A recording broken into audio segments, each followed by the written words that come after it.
Hey John, it's Coach Matt over here at Primal Athlete Training Center. Just wanted to say thank you for sending in your video for a video analysis session with me here in the home office of Primal.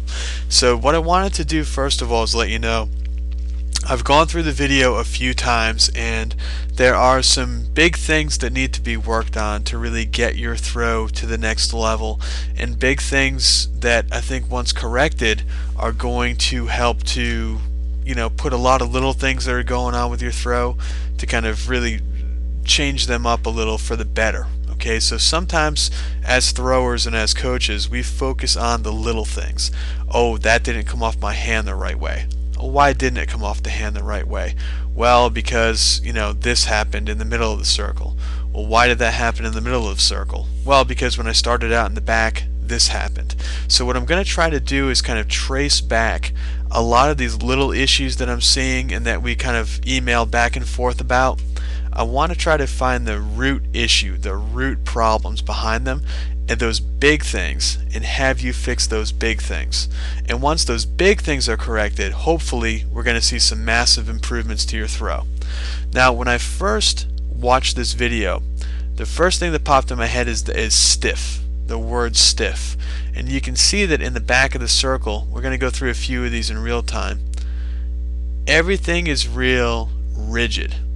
What I'd love to see is a little bit more separation between the upper and lower body. You can see it here right around the 30-second mark. As you go through, there's not a whole lot of flexibility and a lot of separation and bend between your upper and lower body through the midsection. Alright, but when we look at that we say, well, why is that? Why is that happening? And here's a good idea why. In the back of the circle, we really want to see you turn all the way back over your right foot. So really try to get this left shoulder over the right knee and the right foot. You see, from here you just go. You really don't turn back. You don't create separation in the back of the circle. So I don't think your body is ready to feel and get into a point where you can separate in the middle of the circle. As you go through, you can see here that you're really leading into that circle with your upper body.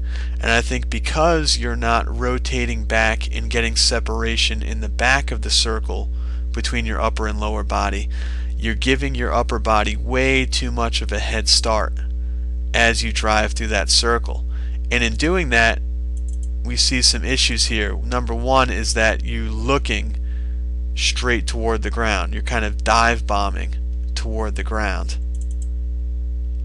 As you drive, you do a good job of driving to a great spot here in the middle of the circle, but you can see that what's already happened is kind of rearing its ugly head here, and that you're really looking down at the ground, and that upper body is really starting to lead. You're already releasing that shot before the foot and the knee and the hip get a chance to fully extend. So see that? You already released the shot as it's extending and as you're pushing forward. Notice here that you're leaning sort of at the same angle as you drive into the back. So let's take a look at another throw here.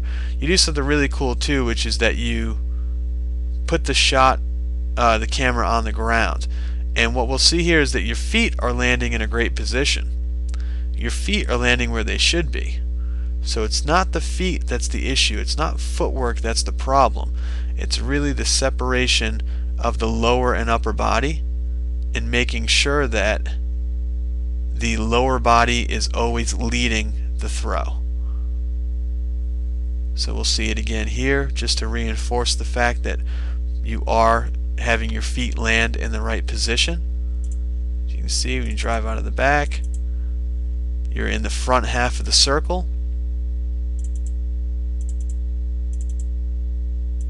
Nice big vertical push, fighting to stay in. Excellent.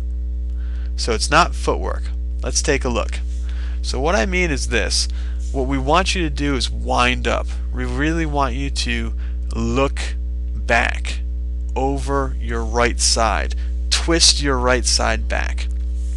And by twisting back over this right side, if you stand up and do it with me sitting there at your seat, essentially what's going to happen is your lower body is now going to be ahead of your upper body.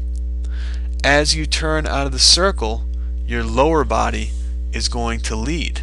And as we see here, as you turn out of the circle, because you did not come all the way back and start to create the idea of separation going through your body, look at now what's happening. You're leading with the upper body. Your shoulders are tilting. You're leading with the upper body. Because you're leading with the upper body here, you're going to lead with your upper body the entire way. Upper body starting to swing open before the foot's even on the ground. Upper body is releasing the shot before the legs have a chance to extend. So that's really what I'd like for you to work on. I'd really like for you to work on separation between the upper and lower body in the back of the circle, and continue to think of that lower body leading the way through that circle as you drive, as you mirror turn, and as you come out of the power position. Let the upper body relax and stay back, and let the lower body accelerate in front of the upper body. Now the same thing holds true for discus, and this is a really telling part of the discus, because at one point, I think it's this throw right here, you actually stop yourself and you reset in the back of the circle. I think it's right here. Yep, right there.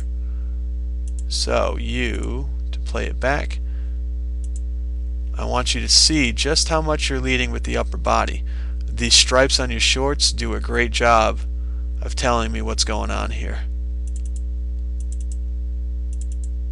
Now this is one that you make a mistake on and you reset yourself. So this is really going to look at. You can see as you come back, check this out. As you come back, you start to pull the discus back, and check out what happens. You've got the discus all the way back, but where are your hips? Your shoulders, your head, and your hips are still looking forward. So as you come through, all that starts to happen is that springiness, that torque that you've built up in your shoulder releases, and as you drive through the circle, the discus comes in front of the hip. You can see the shadow of how the discus is in front of the hip right there. So there's your hip, there's the discus. So especially with a really lightweight implement like a discus, you can really start to see the discus is so lightweight that there's no natural weight to it that's keeping it back. You can see right here, your discus is in front of the hip. You're leaning toward the ground like you do in shot. As you drive, you get right here, you're already starting to come around with that discus and pull in that left arm before your right leg has a chance to extend. And that, of course, is going to throw off a lot of the release, and you're going to be throwing line drives, little worm burners, skipping across the grass. Now, what's really, really cool, and I don't know if you meant to do this or not, but what's really, really cool is that you actually, at the end of your video here, you put down that it's directed by you and that you're the one throwing it and everything, filming it and everything else. But check out these still photos that somebody took at the end. Some of these are really telling as to the issues that we're having in the circle. Like right here. This is where you're driving with the shot. So you're driving through that circle. You're getting ready to drive. And look at the position that we're in. You've got your left arm is swung all the way open when your left arm should still be pointing toward 9 o'clock. your head, your shoulders, your stomach, your chest, everything is pointing down toward the ground, this is not really the best position to run in. So you can see here, the upper body is way out in front of the lower body. As we land in the mirror turn position out of zero support, we get to our standing throw, and check it out, you're already open. This upper body's already starting to swing open before the lower body.